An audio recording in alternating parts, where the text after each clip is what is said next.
Good morning, dear students. Today our topic is ideas that have harmed mankind. It is written by Bernard Russell. This essay is very popular. In the last lecture, हमने जाना था कि ideas that have helped mankind कि वो कौन से ideas हैं जो मानव जाति की सहायता करते हैं और इस ऐसे में वो आइडियाज जो मानव जाति के लिए नुकसानदायक होते हैं, जो क्षति पहुंचाते हैं, उसको जानेंगे। कैन आइडियाज गुड और बैड, क्या आइडियाज अच्छे और बुरे होते हैं, कैसे, तो जानते हैं। रशल was a scientist, a mathematician, a logician and on top of all a humanistic philosopher. रशल एक वैज्ञानिक रहे हैं, एक गणितज्ञ रहे, एक लॉजिशियन, तर्कशास्त्री भी रहे और उससे भी ज़्यादा एक मानवतावादी दार्शनिक रहे हैं। He was awarded Nobel Prize for his services for mankind और मानव जाति की सेवा के लिए उनको नोबेल प्राइज से सम्मानित भी किया गया है। He has been considered as the most genius man of 20th century और वह 20वीं शताब्दी के सबसे अधिक प्रतिभावान व्यक्ति के रूप में कंसीडर किए गए, माने गए हैं। First world war disturbed him a lot. हालांकि जब प्रथम विश्व युद्ध हुआ तो इस युद्ध ने काफ़ी उन्हें परेशान कर दिया था, काफ़ी डिस्टर्ब किया। एंड आफ्टर दैट, लेकिन उसके बाद ही utilise all of his genius, उन्होंने अपनी प्रतिभा को यूटिलाइज किया एक बेटर, एक पीसफुल वे, यानी मानव के लिए एक अच्छी और एक शांतिपूर्वक जिंदगी जीने के तरीकों ढूंढे। यानी उस वक्त जब चीज़ें प्रथम विश्व युद्ध हुआ था तो काफ़ी डिस्टर्ब चेंज हो गया, तो उन्होंने हर तरफ देखा कि हर चीज़ बर्बाद हो रही है, सब कुछ हो रहा है, तो उनकी राइटिंग में वो चीज़ें नज़र आने लगी। लेकिन कुछ समय बाद फिर उन्होंने उन तरीकों को ढूंढना शुरू किया जहाँ पर व्यक्ति जो है एक शांतिपूर्वक अच्छी जिंदगी वो जी सकता था। Already he was a realistic, वास्तव में देखें तो वो पहले से ही वास्तविक व्यक्ति रहे। उन्होंने जो भी कुछ लिखा रियलिटी के ऊपर आधारित रहा है उनका लेखन। But war made his approach even more bitterly realistic, लेकिन युद्ध ने उनकी लेखनी को, उनकी वास्तविकता को, उनकी अप्रोच को और भी बिटरली रियलिस्टिक, ऐसी वास्तविकता पेश की जो एक कड़वाहट से भरी हुई थी।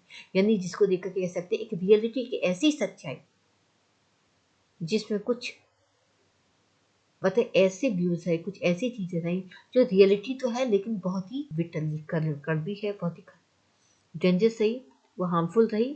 As a critic has said, एक आलोचक के रूप में वो कहते हैं, he is a hard heated, वो एक हार्ड हीटेड पर्सन रहे, एक क्रिटिकल भी रहे हैं, एक कॉस्टिक रियलिस्टिक रहे। He is aware of the depth of evil and stupidity to be found in the heart of man.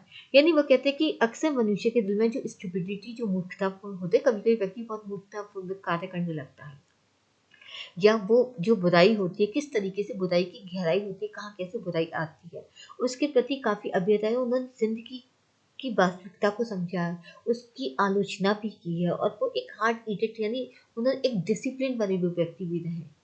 तो ये सभी जो चीज़ें उन्होंने वास्तविकता को काफ़ी नज़दीकी से देखा और वास्तविकता को जानने के साथ उन्होंने ये भी देखा कि कौन सी वास्तविकता कितनी बिटर हो सकती है, कितनी अच्छी हो सकती है। That's why he exhausted all his efforts to harmonize humanness and material progress. इसी वजह से उन्होंने हमेशा ही कोशिश की है कि वो एक संतुलन बनाए ह्यूमनेस, मानवता और भौतिक उन्नति के पीछे, प्रगति के बीच में। इन हिज ऐसे, अपने निबंध में ideas that have harmed mankind, Russell discuss दो सेट्स ऑफ बिलीफ, वो उन विश्वासों की बात करते हैं which proved harmful in the past, जो कभी पास्ट में हार्मफुल हुआ करते थे, एंड कुड हार्म अगेन, जब वो पास्ट में हार्मफुल होते तो आज भी वो दोबारा से हार्मफुल हो सकते थे। If these are not check strictly, यदि इनको सख्त रूप से चेक ना किया जाए, यानी रोका ना जाए। यानी पहले वो जो विश्वास, जिन विश्वास को हम मान करके चलते थे, वो मानव जाति के प्रति काफी हार्मफुल होते थे, लेकिन वो बाद में भी हार्मफुल हो सकते थे। लेकिन अगर हम उनको चेक रिस्ट्रिक्टली उन पर बैन लगा दें, उनको ध्यान से अगर देखें कि और उनको कौन से हमें विश्वास हमें मानने चाहिए, कौन से नहीं मानने चाहिए, तो उसको केयरफुली अगर देखेंगे तो मे भी पॉसिबल हो सकता है कि हम मानव जाति को नुकसान पहुंचाने से रोक सकते हैं। According to Russell, human misfortune are of two type. Russell के अनुसार जो मानवीय जो मिसफॉर्च्यून होती है, जो मनुष्य का जो दुर्भाग्य होता है, वो दो तरीके से होता है। Those which are inflicted by the non human environment, यानी एक तो वो मिसफॉर्च्यून जो प्रकृति के द्वारा होता है, यानी जो हमें नेचर ऑलरेडी हमारे भाग्य को जो दुर्भाग्य होता है वो बनता है, यानी प्रकृति के आधार पर कोई भी क्षति हमारी होती है। And those which human being themselves inflict on one another, एक वो मिसफॉर्च्यून होता है जब हम मानवता के द्वारा ही मानवता को प्रॉब्लम क्रिएट करते हैं, यानी एक मानव जब दूसरे मानव की वो क्षति पहुंचाने की कोशिश करता है, उसके बारे में गलत सोचता है, उसको मारता है, पीटता है या एब्यूजिंग लैंग्वेज का इस्तेमाल करता है, वो ज़्यादा नुकसान होता है, वो ज़्यादा हार्मफुल होता है। इस प्रकार के आइडियाज, इस प्रकार के पैशन, इस प्रकार की मिसफॉर्चून ज़्यादा खतरनाक होते हैं। Russell is of the view, Russell का मानना है that with the progress of mankind, मानव दिस इज मैनकाइंड, मानव जाति की प्रोग्रेस के साथ साथ the misfortune which people inflict on each other on themself, लोग जो स्ट्रगल करते हैं यानी परेशान करते हैं एक दूसरे को या फिर खुद ही परेशान होते हैं, वो misfortune have greatly been increase, वो काफी बढ़ जाता है बजाय उस मिसफॉर्च्यून के जो उत्पन्न होता है नॉन ह्यूमन बेस से, यानी जो प्रकृति के द्वारा जो मिसफॉर्च्यून क्रिएट होता है उससे कहीं ज्यादा वो मिसफॉर्च्यून बढ़ जाता है जो लोगों के द्वारा एक दूसरे को परेशान करने पर या खुद परेशान होने में होता है, जो मनुष्य की उन्नति के साथ ही शुरू होता है। यानी कहने का मतलब है, अगर हम मानव जाति के अंदर जितनी प्रोग्रेस होती चली जाएगी वहां पर मिसफॉर्च्यून बढ़ता चला जाएगा, और दोनों प्रकार से मिसफॉर्च्यून बढ़ेगा। एक वो जहां लोग एक दूसरे को परेशान करते हैं, इन्फ्लिक्ट करते हैं, एक वो जहां पर प्रकृति के द्वारा मिसफॉर्च्यून क्रिएट होता है, प्रॉब्लम्स क्रिएट होती है। वो कहते हैं कि प्रकृति के द्वारा जो मिसफॉर्च्यून क्रिएट हो तो इतना ज़्यादा नहीं बढ़ता, ज़्यादा खतरनाक नहीं होता जितना ज़्यादा वो मिसफॉर्च्यून जहाँ लोग एक दूसरे को बर्बाद करने के बारे में सोचते हैं, वो आइडियाज रखते हैं। फॉर द फ्यूचर, भविष्य में भी देखेंगे, therefore it may be taken for granted, इस चीज को माना जा सकता है that the most important evil, सबसे जो इंपॉर्टेंट बुराई होती है that mankind have to consider, और मनुष्य को मानना भी पड़ेगा, दैट आर दोज, वो बुराइयां हैं विच से इन्फ्लेक्ट अपॉन ईच अदर, जो एक दूसरे को परेशान करती हैं थ्रू स्टुपिडिटी, मूर्खता की वजह से, और मैलिफोलेंस और बोथ, या फिर जलन ईर्ष्या की वजह से, वे दोनों हो सकते हैं। यानी जब हम अपनी मूर्खता की वजह से या अपनी ईर्ष्या जलन की वजह से, अगर जब हम दूसरे लोगों के साथ इन कन्फ्लिक्ट करना शुरू कर देते हैं, अगेंस्ट होने शुरू हो जाते हैं, उनके बुरा भला सोचना शुरू कर देते, तो वहां पर जो मानव जाति की मिसफॉर्च्यून सबसे ज्यादा बढ़ जाता है, और यही इंसान की सबसे महत्वपूर्ण बुराई होती है। यानी लोगों का एक दूसरे के साथ ईर्ष्या रखना, उसको परेशान करना सबसे बड़ी बुराई है। इस प्रकार के आइडियाज को ही सबसे बुरा माना जाता है। मूविंग फॉरवर्ड, आगे बढ़ते ही सजेस्ट पे कहते हैं the ideas are ethically natural, ideas ethical natural होते हैं, यानी वो आइडियाज हमारे ऊपर डिपेंड करता है, उसको अच्छा बनाते हैं या बुरा बनाते हैं। And these are human passion, और ये ह्यूमन पैशंस ही होते हैं विच मेक देम गुड और बैड, जो आइडियाज को अच्छा या बुरा बनाते हैं। Russell thinks that usually passions human ideas, वो कहते हैं कि जो व्यक्ति के जैसे पैशंस होते हैं वही अक्सर ही हमारे आइडियाज को भी बर्बाद कर देते हैं। Evil passions create false irrational belief, क्योंकि ईवल जो पैशंस होते हैं, जो बुरे पैशंस होते हैं, वो हमेशा अतार्किक विश्वास को क्रिएट करते, झूठी मिथ्या को क्रिएट कर देते हैं।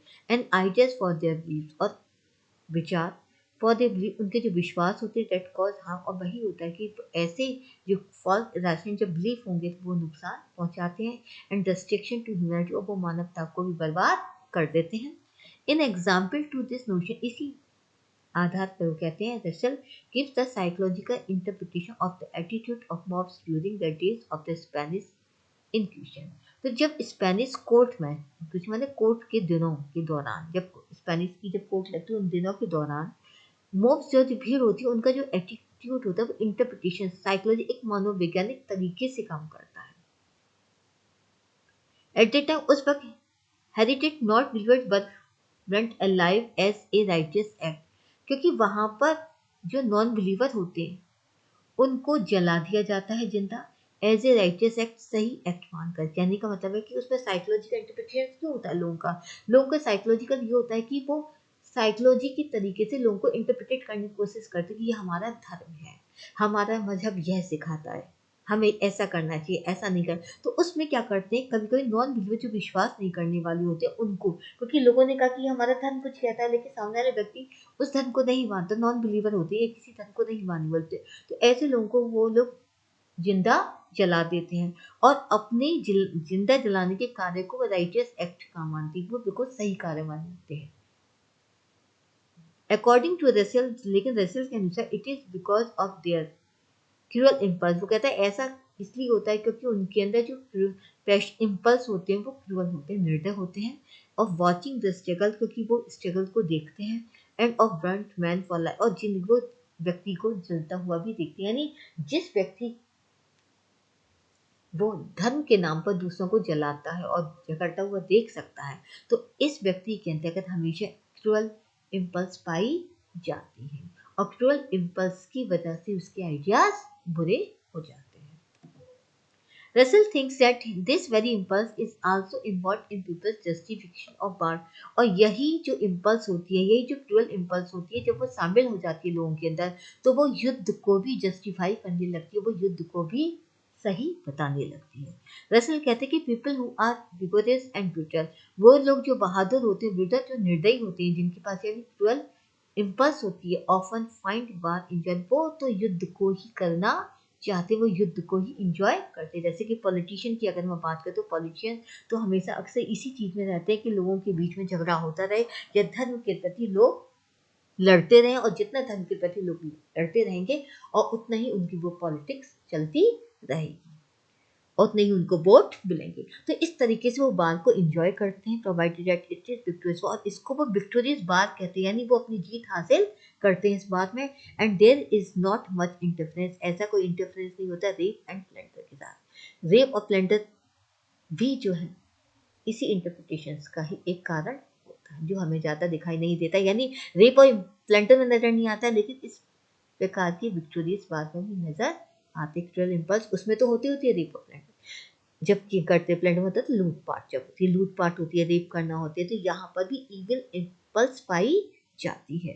Russell believes that man is the outcome of evolution, वो कहते हैं जैसे जैसे इवोल्यूशन होता चला गया, विकास होता चला, मनुष्य उसका आउटकम है, मनुष्य उसका सबसे बड़ा रिजल्ट है। Therefore initially he had an impulse of क्रूरलिटी, और इसी वजह से उसके अंदर जो इतने इम्पल्स पाए जाते हैं वो क्रूरलिटी, निर्दयी होते हैं, एंड ब्रूटलिटी और क्रूरता भरे होते हैं। For he was then wild and brutal, इसी वजह से वो जंगली और उसको निर्दयी कहा जाता है। But now he has disguise under various beliefs and ideas, लेकिन आज उसके पास बहुत सारे विश्वास होते हैं, बहुत सारे आइडियाज होते हैं, और उन्हीं आइडियाज और बिलीफ्स के साथ आज उसकी जो वाइल्डनेस और जो क्रूरलिटी है वो कम होती जा रही है। He gives an example of the initial opposition of the youth to an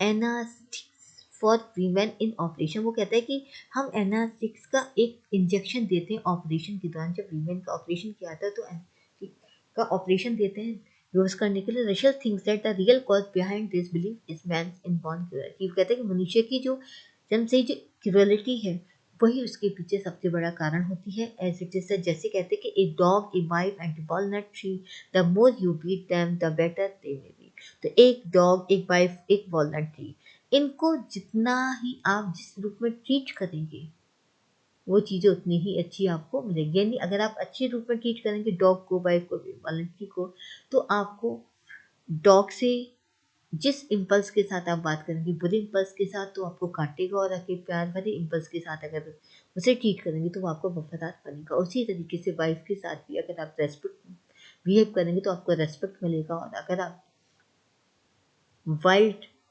passion के साथ बात करेंगे तो आपको इससे उसको बेवफा ही मिलेगी, आपके रिलेशन ही खराब होंगे। वॉलनट ट्री पर भी अगर आप उसकी देखभाल करेंगे तो आपको फ्रूट खाने को मिलेंगे, वरना नहीं खाने मिलेंगे। तो जैसा आप बोगे वैसा ही आपको मिलेगा। Another example of this cruelty is the attitude towards an incense. वो कहते हैं दूसरा एग्जाम्पल क्रुएलिटी का होता है जब इंसेंस जो पागल लोग होते हैं उनके प्रति हमारा कैसा दृष्टिकोण होता है. People presume that it is the whole of some evil spirit. लोगों की कल्पना भी है कि कुछ जो बुरी जो आत्माएं होती हैं that makes a man mad, वो व्यक्तियों को पागल बना देती हैं. And when a mad man is beaten the pain is felt by the evil spirit. और जब बुरे व्यक्ति को पीटा जाता है तो जो दर्द होता है वो हमेशा इविल स्पिरिट के जरिए ही महसूस किया जाता है. रसल कहते हैं कि in pursuit of this opinion, इस ओपिनियन को परस्यू करते समय जो lunatics were treated for years on end with systematic and conscious brutality. कहते हैं कि जो लुनेटिक जो पागल लोग होते हैं, जो इंसेंस लोग होते हैं, उनको कई सालों तक इसी सिस्टमेटिक, इसी विधि के साथ, कॉन्शियस ब्रूटलिटी के साथ उनके साथ ट्रीट किया गया. यानी कई सालों तक लुनेटिक्स पागल लोगों को इसी सिस्टमेटिक, इसी विधि और इसी ब्रूटलिटी के साथ ट्रीट किया गया है. यानी उनके अंतर्गत इन चीज़ों को जाने कि उनके पैशन किस तरीके के हैं, लेकिन लोगों ने हमेशा उसके अंदर इविल स्पिरिट को ही पाया और इसी रूप में उनको ट्रीट किया गया है. तो उम्मीद करती हूँ कि शायद आपको समझ में आ गया इस लेक्चर में कि हमारे आइडियाज़ किस तरीके से क्रूअल इम्पल्स हमारे आइडियाज़ को गलत बनाता है और गलत को कैसे वो सही सिद्ध करता है. उम्मीद करती हूँ लेक्चर समझ में आ गया. Thank you very much.